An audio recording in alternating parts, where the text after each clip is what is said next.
Hi, everyone, and welcome today. I am so thrilled to welcome you to episode number 100 of Celebrity Customer Experience Riffs with me, Jill Raff, where we riff on anything and everything from employee experience to customer experience. This show started out really as nothing more than an opportunity to help others, to shine a light on those taking action and really walking the walk, taking action in EX to CX. And this was at the time really just after the COVID shutdown when the pandemics first started really ravaging the world at large. It was a crazy time of uncertainty. And I had the privilege of having LinkedIn live streams. And I thought, you know what? It's not only a privilege, but a responsibility for me to use this as a platform. And so little did I know that it would grow into the brand now called Celebrity Customer Experience, because I'm sure you agree that all customers deserve to have the same treatment and experience as a celebrity when they're shopping, eating, dining, lodging, whatever it is. So I felt it was my responsibility to take these examples, to bring them out to others who needed the help, to see that there are people making it through, not only just surviving this crazy time of the pandemic, but actually thriving. So y'all have heard me talk about creating a connection culture. Well, today's guest does that beautifully with her businesses, creating a true work family. So this brings me all full circle to today's guest, who was my very first guest, and appropriately is now not only my number one guest, but number 100 episode to celebrate the show, but more importantly, to celebrate where she has come, rising to the challenges faced. So here we are, Celebrity Customer Experience 100, where it began with Chef Tim McDiarmid. Hi. Hi, welcome. Nice to see you. Thank you Oh, for it having is me. so great. And what better circumstances now than when we first started on episode one? Yeah, it's funny when you reached out to me, I couldn't exactly remember. Yeah, it was March 23rd, um, Of 2020. 2020. Yeah. Exactly. Kind of crazy. A lifetime ago. It does feel like a lifetime ago. So, a little bit of backstory, well, a little bit of background, and then I'm going to let you tell us about your backstory. Chef Tim, also known as Tim the Girl, is an outstanding chef and an amazing female entrepreneur. She has begun her food career in the food industry in New York City, where she worked for close to 20 years in every position possible, from back of house, front of house, bartender, and chef. When she moved to San Antonio in 2011, she began cooking from home, starting as a private chef and doing meal delivery services long before it became a trend that it is. It led to her catering business, Tim the Girl Catering. Then in 2015, she opened her first restaurant called The Good Kind, and was a concept initially specializing in healthy grab and go meals and snacks. Plus, she did small to large catering. The Good Kind builds on the Tim the Girl caterings, providing on her vision, providing San Antonio community with food that's clean, nourishing, sustainable. So she started the restaurant as an incubator in San Antonio, food halls called the Pearl, and not long after, she moved to a beautiful garden property in Southtown neighborhood of San Antonio. This is where she opened her permanent space. Great, beautiful venue called the Ivy Hall Events. We're going to let her tell us all about this. It allows people to host weddings, birthdays, corporate events, and more.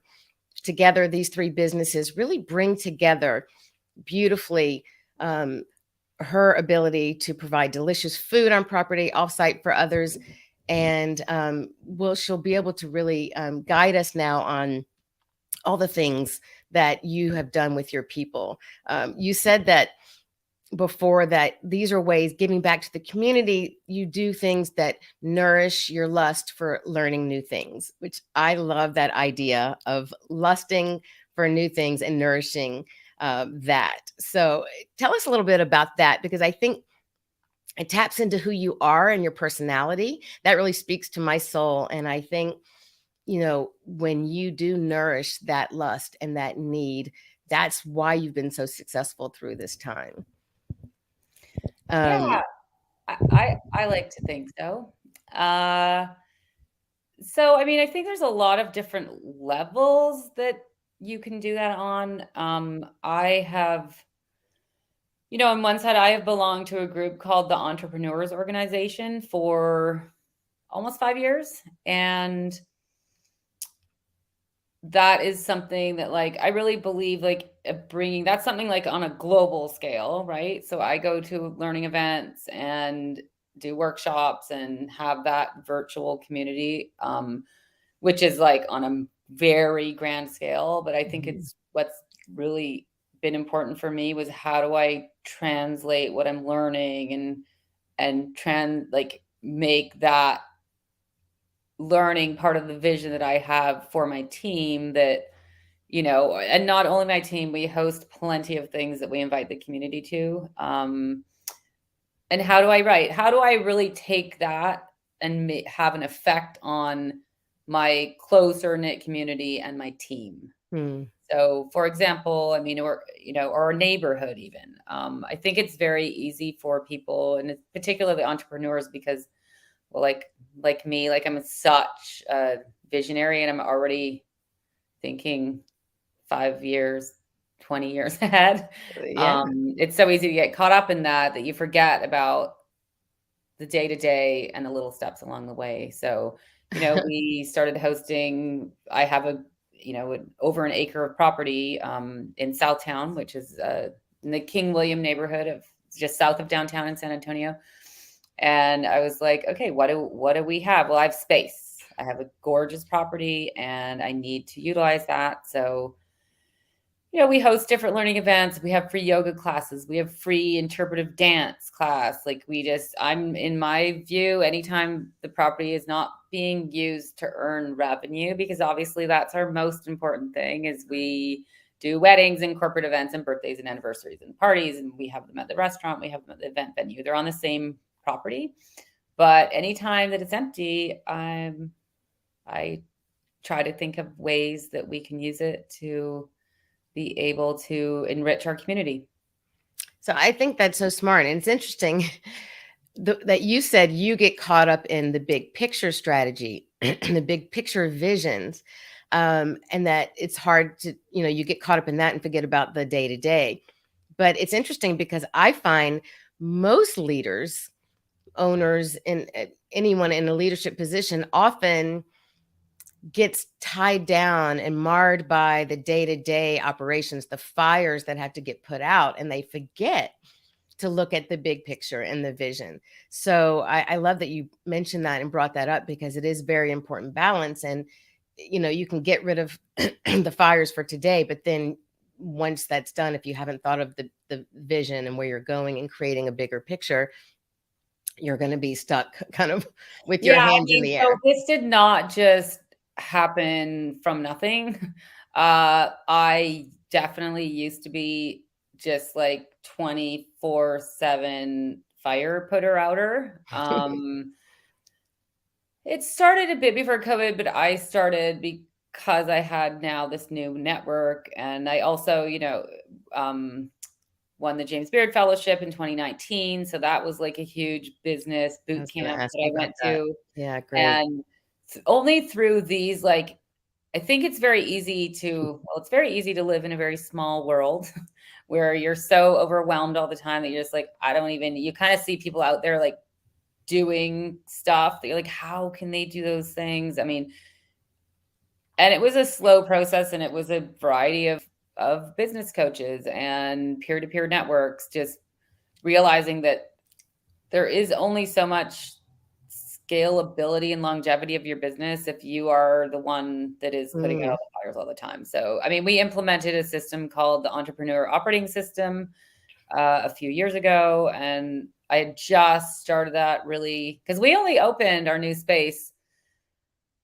just a year before COVID hit. So, it was and we had just implemented EOS. I really I'm super thankful we had that, but we had to, I don't know how much you know about the EOS, but it's a sort of like, I explain it to people simply as like this kind of, if you could boil down like the science of how to run a business.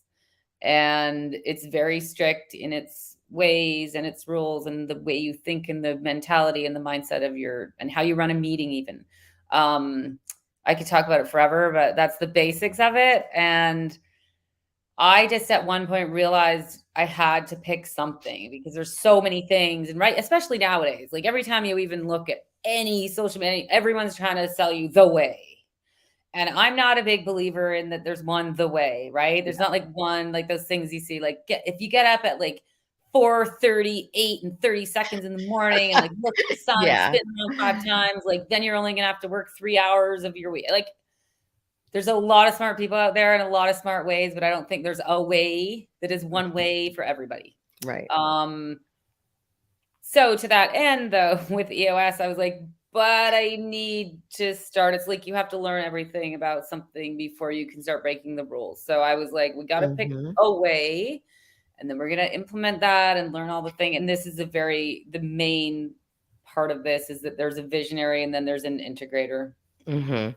And I had in my team a great integrator. We work well. So the premise is that you need the visionary, you need you need the dreamer, and you need someone who is a little bit of a dream crusher. Like he's like, I have a million ideas, and he's like, good one, good one. No, no, no, we're not ready. We don't have the capacity right now, right? So that has been super helpful, and that is why I am, not in many day-to-day ops. I run the overall vision of the company. I run the finance. I run the company. Like Mhm.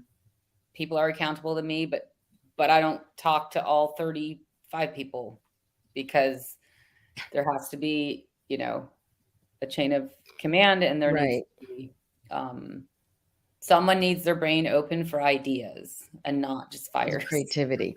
But Yeah. in doing so, it sounds like this EOS system, um, and I totally buy into and believe this, the visionary, the integrator, you need people who are using the best part, their strength, right? Working Right. into where their personality fits and utilizing that, and then letting everyone else use their top 80% where they're Yeah. really good at.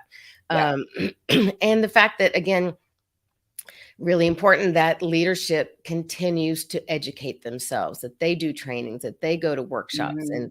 and coaching and conferences to keep the Right. ideas flowing and fresh and meeting new people. um, and then I Yeah. think that flows down to your people, which is what's important, is that you've established, to me, what I saw is that you really established this system, whether it was done through, your work with the EOS or not, but you established the system where you really prioritized your people. You really focused on what's going to be their experience, how are they going to buy in to your vision, and how you get them to do that. And the one thing that really stood out to me when we first met, despite the crazy exhaustion, I can still picture your face, and Mhm. being distraught, and everything that was going on when the shutdown happened, is everyone, and the uncertainty. What do we do now?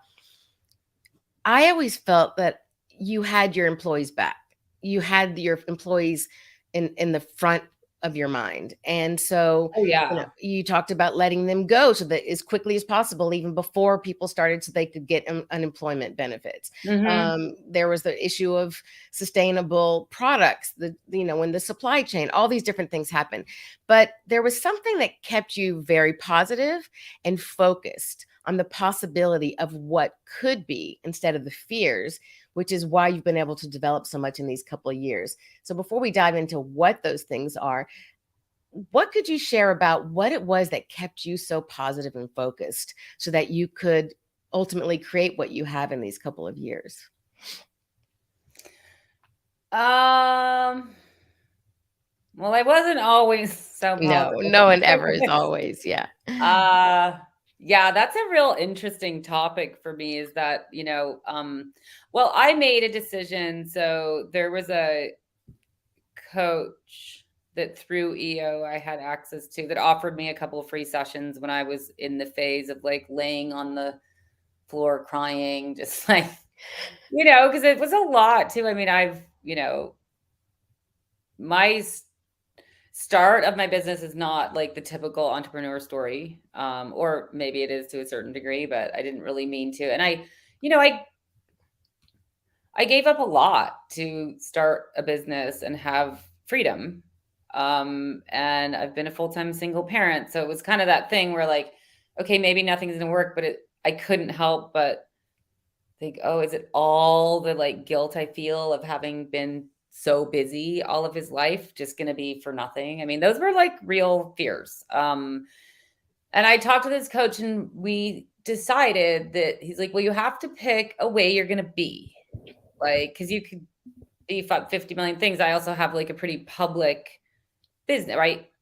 We have 3 social media channels. I'm the figurehead of the business. We have, it was important to pick a way. And he's like, so what good things do you have? It was like, okay, I have the property. I have this. I have, overall, look, in our sphere, I'm like, okay, everyone's pain is real, but we are pretty privileged. Okay. Like Mm. I have a lot of entrepreneur friends in other countries that guess what they got from their government? Nothing. Mhm. Most of them don't have businesses anymore. A Mhm. lot don't, of restaurateurs that I know in other countries. So uh we're lucky, but still our pain is real. But with him, I just decided, you know what? Like I'm going to be like the beacon of hope and that there's some normalcy, which was tricky also because it was a real tricky thing around COVID being real, right? Remember the days when people were like super judgy about leaving your house, about getting out Mhm. of your car. Mhm. But I just decided, I was like, look, I have over an acre of gorgeous space outside. I personally feel that it's very important for people to get fresh air, and I have the perfect place for them to do that. So I decided that. I can't say that on the inside I always felt that way. There were definitely some very dark times, and it was made more complicated by the fact that via social media and my amazing marketing team, I was like, we're only putting out positive messages. And I'm always going to be the happy person. I have to say, there's been some times during the last couple of years where I'm like, shoot me now. Like, when do Well, I but, get you show that real side, the vulnerability. People, because no one's happy and right? positive 100% Sure. of the time, right? And But there, that's what there were makes those us times. realize, "Oh, they're like me, like, I can Right. relate to them." Right. But like so we immediately started doing, I mean, we did socially distanced speed dating. We did a lot of crazy things that people are like, what?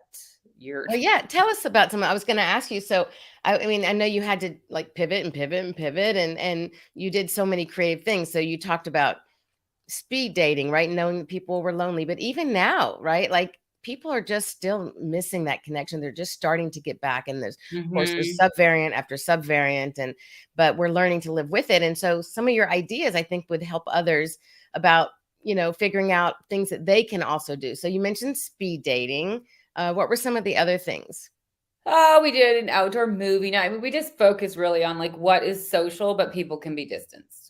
So, I Hmm. mean, I don't even remember all the things because I mean, we did a lot of industry stuff too, right? Because all those like, I started a nonprofit called Be the Good Kind, and we did, delivered meals to hospitals and medical clinics and frontline workers. I mean, we just wanted to keep ourselves busy. It was very unclear as to whether the business would make it or not, but we're like, okay, if we might as well go out with a bang.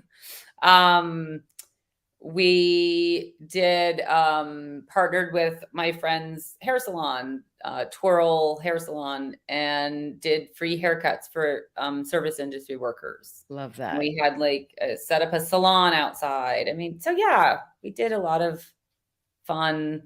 We had a lot of live music. I mean, people didn't we're not not having live music, that is for sure. I don't know, look, Yeah. It's I Texas. got some blowback from people for sure, being like, "You're being irresponsible, but you know what? I think it's just important that everyone finds, like, their comfortability," and I'm like, "Guess what? You don't have to come."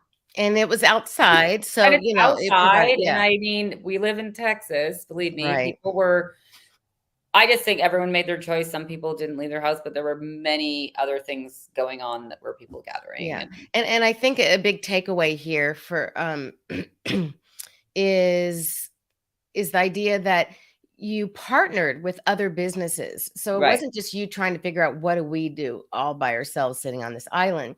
You partnered with the hair salon and gave away, and you then you gave back to your community as well. Mhm. So you gave free haircuts to just people who were out there working hard and trying to make ends meet and dealing with all of that.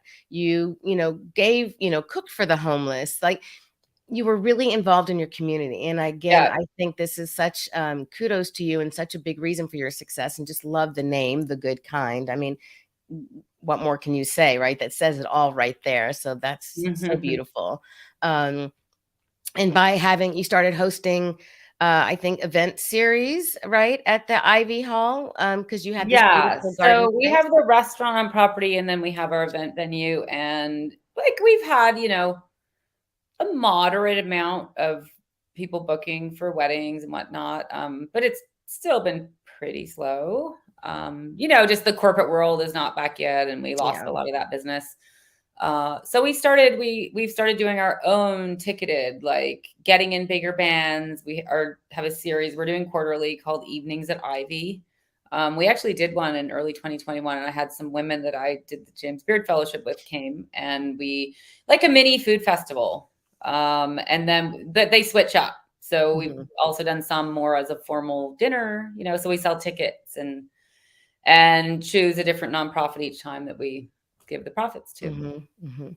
And you received, a grant from Food and Wine, Texas Food and Wine Association, doing a Alliance. garden wall. That sounds very cool. We are in What's the that midst about? of designing that. So we have a little kind of kids garden in the back of the restaurant, but I was in I can't remember these days. Oh, Denver, and they have this. It's called Milk Alley or Dairy Alley. I forget. I don't know Denver very well, but it's this huge wall. Theirs is not edible, and I think it's fake, but it did Mm, inspire me. I was like, we could do. Of course, I did realize like the budget to do what is in my mind is not possible, but I really want to do something. Like, we have a lot of kids, a lot of families come down, so it'll be a little wall of here's the plants and like maybe some sort of educational coloring thing to go with it. yeah, I love that. Again, so I think it's so key to people to take away and extract, like, the ideas of you're creating a family environment. You're doing something specifically for the kids. You're teaching them about sustainability. You're doing this wall, and like the big towers. So instead of an at home, garden tower that's kind of trendy right now, you're doing this wall, and you're involving your local, community. And I think, and it's clear to me that community is a very big part of your core values, part of your vision, your mission, and that clearly, I'm going to just shift gears a little bit here, and then we'll come back to some of these things. But it strikes me throughout all of this, it's those things that ultimately affect who's attracted to work at any given business, your retention versus your turnover, your cohesiveness and collaboration of working together with teammates and across multiple businesses, like your three businesses. And of course, that flows out to your end customer, right? Therefore, thus the employee experience to customer experience, the EX to CX that I believe in.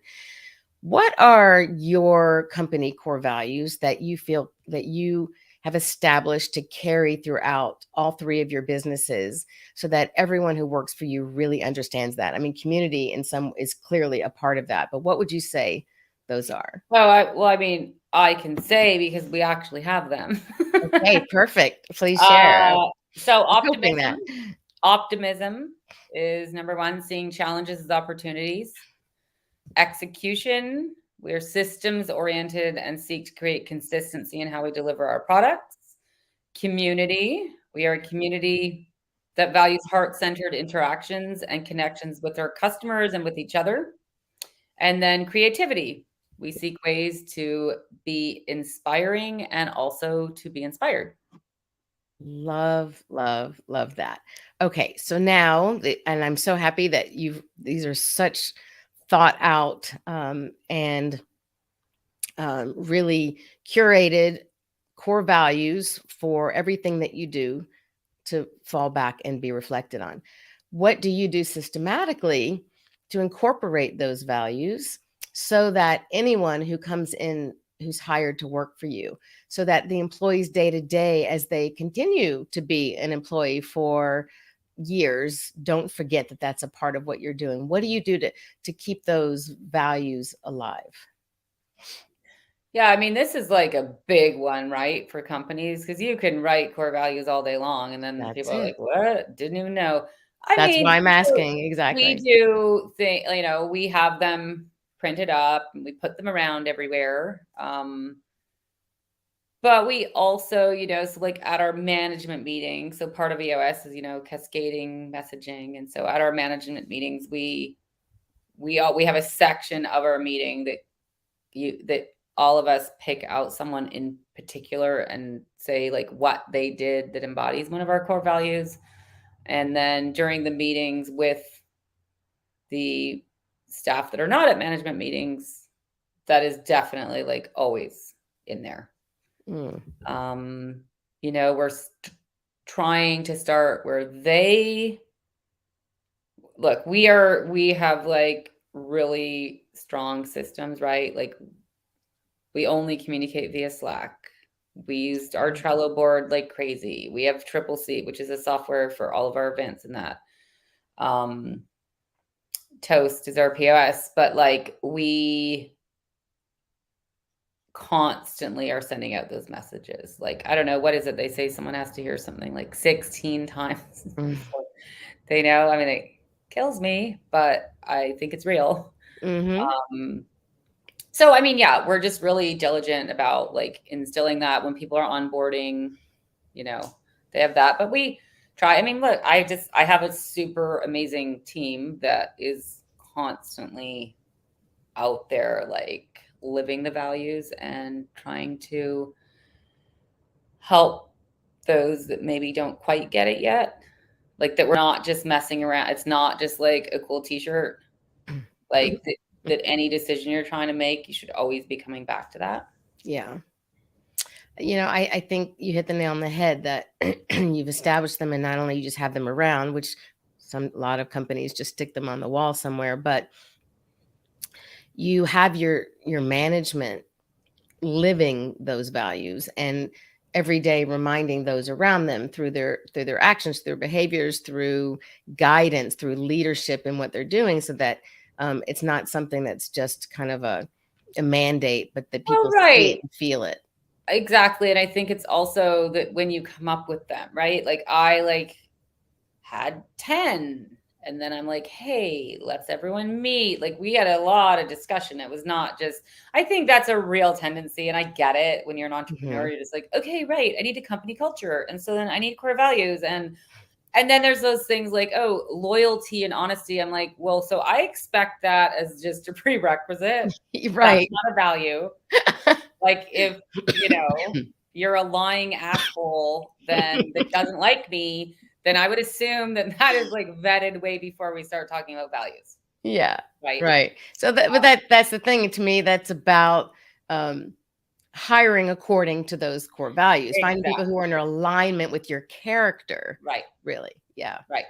And then within that, because that's a big EOS thing, is the right person, right seat, right? Mhm. Is that we've even Exactly. had where in that, so if you have someone in your business, I mean, look, this is very dependent on size and scope and whatever, but if you have someone in your business that is really living your core values and a good cultural fit, but not maybe succeeding at their job, like we're very big on like, okay, maybe In they the should be wrong here. task. Mhm. Wrong seat. Yeah. So that has definitely happened where, because it's really easy to just think, oh, yeah, whatever, they suck, right? I mean, just like it's very easy to get like that, but Yeah, it's one of the things actually that I also talk about and focus on, and have companies have their employees take their personality profiles. I'm certified trainer in type coach because it's Mhm. about, it was full circle from the beginning. We talked about, right,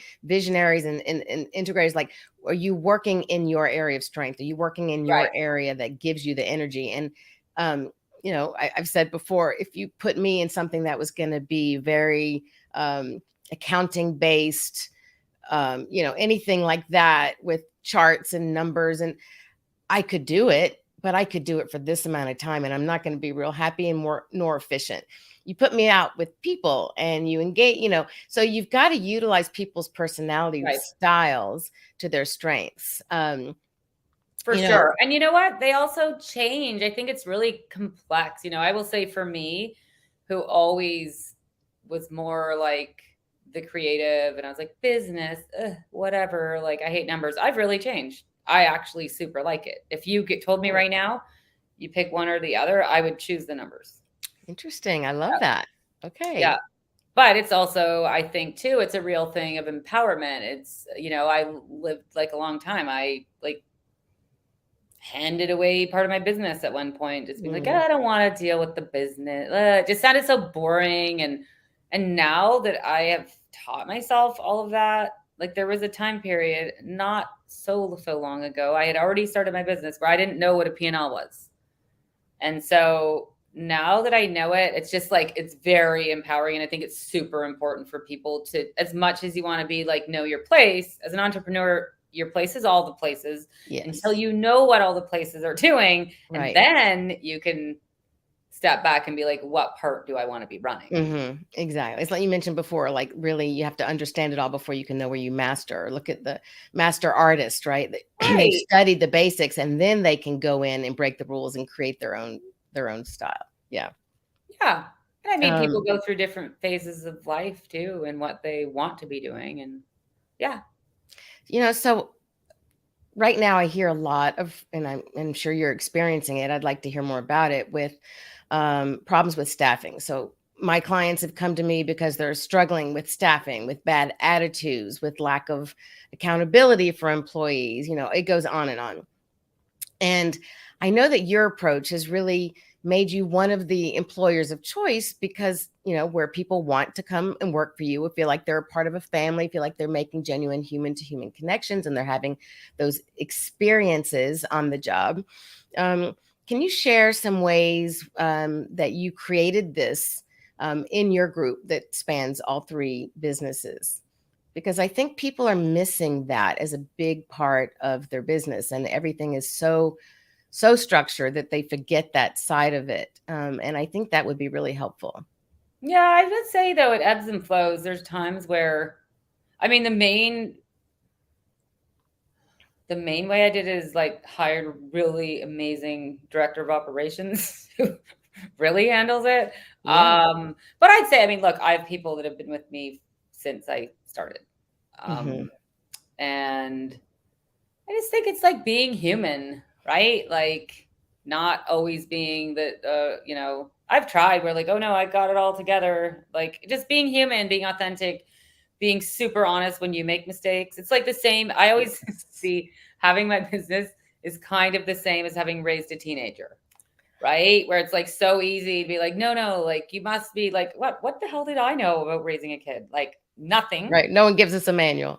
Right. And in that, there's been so many parallels, right? Mm, Of starting business, raising, yes. you're like, and it's super easy to think, oh no, but in order to be in control and to have respect, you can't change your mind and you have to like act like you know everything. Well, that is bullshit.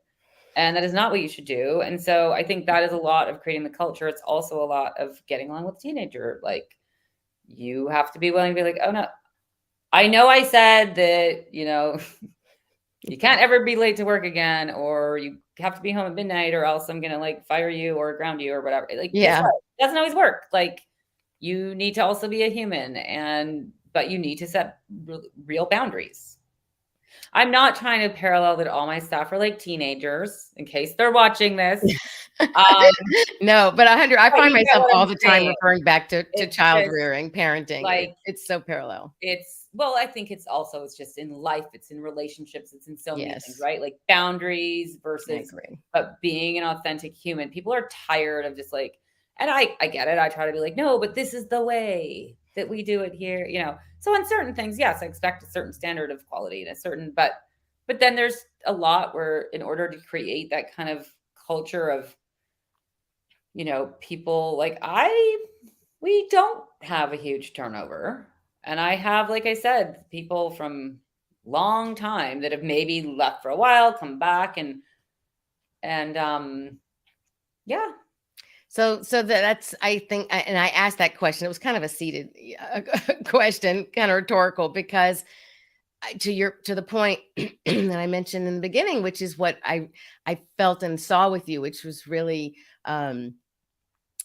so enlightening, is that you really do walk the walk, and that you do put your people first, and you are involved in community, and you created those core values, which you use and you've integrated into everything you do. And I that's why I was so happy to have you back on, because I think you really are a shining example, um, that it's not easy every day, and you will have ebbs and flows, and things like the pandemic will hit. But when you maintain that right growth mindset and the fortitude and the strength and the positivity, and when you're authentic as you have been, I think that's why your people stay with you, because they really see and feel and can trust. Most importantly, trust.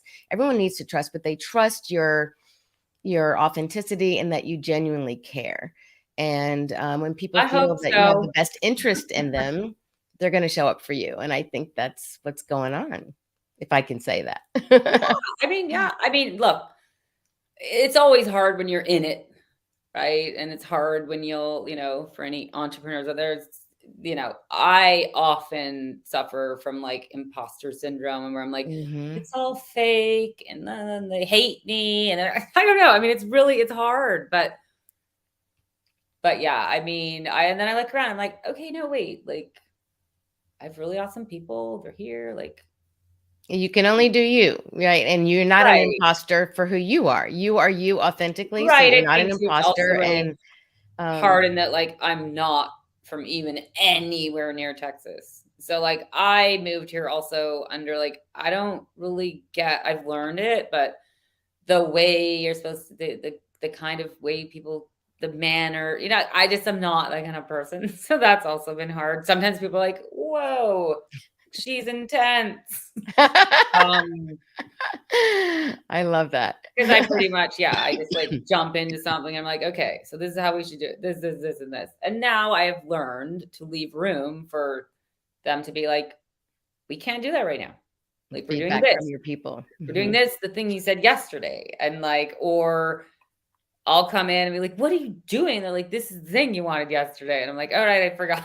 So I've learned to like chill and go through the proper channels when I want something to change. And yeah.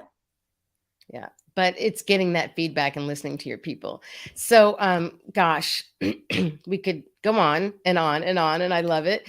But as we wrap up, I would love to know, kind of one activity, one idea, um, as we part, that you could leave as a recommendation for companies, for businesses, restaurateurs, whether it's management at whatever level they are, that would be easy to implement right now for them to move forward, to create a better employee experience, which of course, reaps the benefits of more productive teams and of course better guest experiences. What would be that one thing that you could leave imparting, throughout all you've experienced in these couple of years? What you think? That's a big one. I mean, I'm a big believer in like team building anything. Okay, especially in the restaurant world, right? I mean, Mm, it's very rare that unless you're corporate, right, that you are, and even then, are they like, oh, hey, why don't you do Strengths Finder? Like, these people, oh no, my battery's gonna die in a second. I'm not oh near my no. charger. Uh, I think it must have a few minutes left. Okay. So, and this is something I'm like a big believer in. I don't think that people in the service industry have ever had like right entrepreneurs and companies. I'm dealing with them all the time. They're like, oh, this and this culture index thing, and all these resources and all this learn about yourself. Well, service industry people have never had that. Hmm. So I think like taking the time to do team building that is not like, let's go to the beer garden and get wasted, okay? Because I feel like that's mostly restaurant team building, and that is fine and dandy when it's, you know, Yeah, that can not be going to be productive. fulfilling, but I think it's, like, more like investing in your staff. Like, I do not get commission. We use a platform called Giant TV.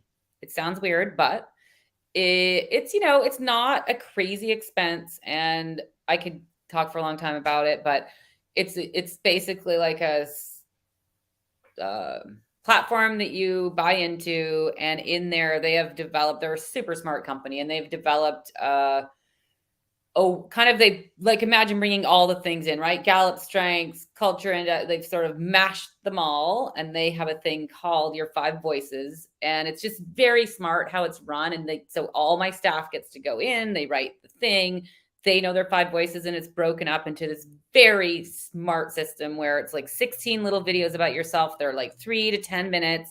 How do you act under stress? How do you this? There's 16 types of people you could be, right? And Yeah, that's based on people Myers-Briggs. like That sounds like my type coach. yeah, exactly. But it's like digital, it's on the computer.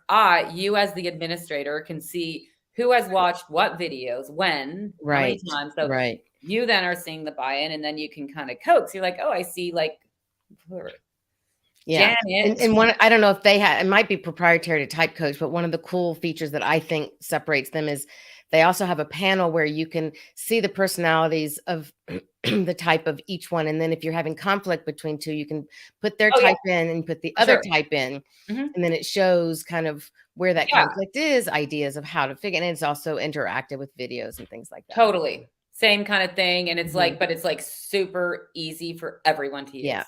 Yeah, exactly. So, like, Very if someone's having an issue, this person with this person, like, "Oh, you're a pioneer," blah, blah, cool. Right. um, then, like, you can go see. So we do, Oh, great. like, where we're like, "Okay, pick a person, learn about them, how do they." We wanna do a lot more with it, but obviously, yes, we started this with the staffing crisis is real.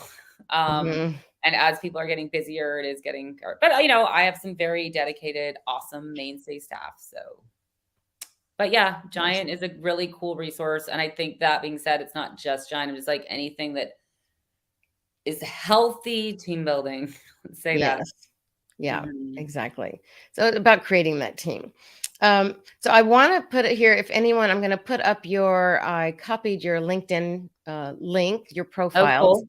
basically to your name. If anyone wants to reach out to you to connect, to find out more about your various businesses between the Ivy Hall and the restaurant and your catering, please reach out and Yeah, absolutely, and I'm actually just in the midst of launching a coaching business, so happy to chat about that. Just great. don't try to sell me anything. Yeah, I hear you. Well, also one other thing that I've seen on social, I just want to mention in here is you also are leading culinary trips to I've been Spain, doing Italy. to Italy, and I've been doing that for 10 years. Okay. I mean, COVID That's obviously awesome. knocked You us know, out, it's interesting. I established I was building that business. I speak Italian. I've lived in Italy and had a partner in Italy and was about to take off right when 9/11 happened. And then, of Oh, course, nobody no. was flying. That was the end Mhm. of that. I never got back to that idea. So very cool. I didn't know you've been doing it for 10 years. So Yeah. yeah, that's another thing. If anyone's interested in that, connect Yeah, with so I him. do it with one of my best friends' companies called Italian Fix. So that is italianfix.com. And yeah, no, super cool. Fun. Yeah. Yeah, awesome. Well, thank you so much for joining me again today, showing everyone really how you can go from, if you go way back, you can find in my library of videos, you can find our first conversation back in March of 2020 and compare it to today with all of the amazing opportunities and growth. And we didn't even mention that now you're writing grants, like so much growth, both for you and for everyone who touches your three businesses, and how you just exude that authenticity and that positivity and that strength. And I think, if nothing else, everyone can take that and take that to the bank, because those are the basic things that doesn't take a huge investment in your company to really come in with that attitude, to have that energy, and people will feel it, and it will definitely affect your bottom line. Absolutely. Well, Thank you, Jill. oh, of course. Thank you again for joining today, and really looking forward to it. I'm so happy that I started that one time, because at the time, I didn't think I would even get to 100. I was just day to day for me too, and I just wanted to shine a light. And your light was certainly shining even then. So Oh, thank you. thank you so much for being with us, and we will keep up with you as well with all the great things happening. And really look forward to seeing you again soon. Maybe we'll do 150 together and see where you're Yeah. at that point. Cool. All right, I'm going to Cool. remove you for 1 sec. Thanks for Okay. joining. Hang on 1 minute if you don't mind. Thank you, everyone. I hope you enjoyed that. I know that I am just so inspired by Tim and all that she does, her consulting, as a CEO of her company, as a chef, so many talents. So genuine and real. I'm sure you got that, and really wonderful. So thanks for joining Celebrity Customer Experience today, number 100, celebrating. And I wish you many more great connections and experiences. See you next week.